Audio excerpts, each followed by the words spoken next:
8월 6일 금요일 대놀뉴스 전해드리겠습니다. 취업이 치과계 현안을 피력하기 위해 국회 문을 연일 두드리고 있습니다. 취업 박태근 회장은 국회 보건복지위원회 김성주 의원과 신현영 의원을 방문해 비급여 진료비 공개제도, 국립치의학연구원 설립 등 치과계 과제들을 설명하며 협조를 당부했습니다. 건강보험심사평가원이 틀니 진료 단계별 중복 청구 자율 점검을 실시한다고 밝혔습니다. 심평원은 지난 2019년 현지 조사에서 부분 틀니 진료 단계별 중복 청구가 확인돼 2차례에 걸쳐 자율 점검을 시행해왔습니다. 부산대 치과병원 이지훈, 김성식 연구팀이 치과 대학병원 수익성에 영향을 미치는 요인을 조사한 결과 치과의사의 연평균 수익이 5억 원에 달하는 것으로 나타났습니다. 이어 1인당 환자 수는 연간 4,000명을 웃돌았으며 환자 1인당 평균 12만 2,920원의 수익이 발생하는 것으로 조사됐습니다. 대한디지털치의학회가 오는 24일부터 30일까지 온라인 추계 학술대회를 개최합니다. 이번 학술대회에서 3개 이상의 강의를 수강하면 대한치과의사협회 온라인 보수교육 점수 2점이 부여됩니다. 올해부터 약대가 14년 만에 학부 정원을 대입해서 선발함에 따라 치의대 합격선에 영향을 미치는 것으로 나타났습니다.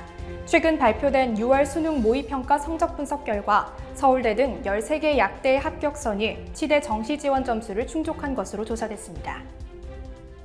특정 진료에 대한 전문성을 강조하기 위해 치과의원 내에 센터라는 명칭을 걸고 운영하는 사례가 생겨나고 있습니다. 이는 마케팅을 위한 방편이라는 지적이 많지만 법 위반 여부를 가리기가 모호해 규제 사각지대에 놓여 있다는 비판이 나오고 있습니다.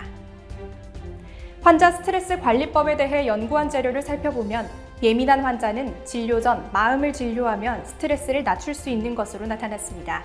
특히 경증 스트레스일 경우 진료 외적인 부분에 대한 짧은 인터뷰 형식의 대화가 환자를 진정시키는 데 도움이 되는 것으로 밝혀졌습니다. 하버드 치과대학 연구원들이 환자의 사회경제적 요인에 대한 치아 상실도를 예측할 수 있는 기계학습 알고리즘을 개발했습니다. 이번 결과는 향후 치료가 필요할 시기에 조기 치료를 시작해야 할지를 판단하는 데 도움이 될 수 있음을 시사합니다. 에너지 음료가 치아를 부식시킬 수 있다는 주장이 제기됐습니다. 경북대 연구진이 에너지 음료 7가지에 대해 범랑질 부식 위험성을 평가한 결과 모든 음료가 4.0 이하의 산성을 보였고 바카스는 2.49의 가장 강한 산성을 지닌 것으로 나타났습니다. 미국 펜실베니아대 치과대학 연구팀이 백인, 아시아인 등 어린이 117명을 조사한 결과 유년기 시절 겪는 스트레스가 높을수록 영구치 어금니의 맹출 시기가 빨라지는 것으로 나타났습니다.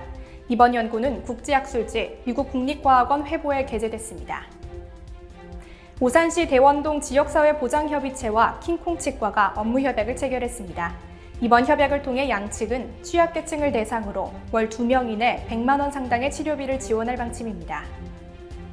법인 전문보험기업 가유인슈런스와 대전 로얄플란트 치과가 치과 진료를 위한 업무협약식을 가졌습니다. 이번 협약을 통해 로얄플란트 치과는 가유인슈런스 직원 등에게 양질의 진료 편의와 서비스를 제공할 방침입니다.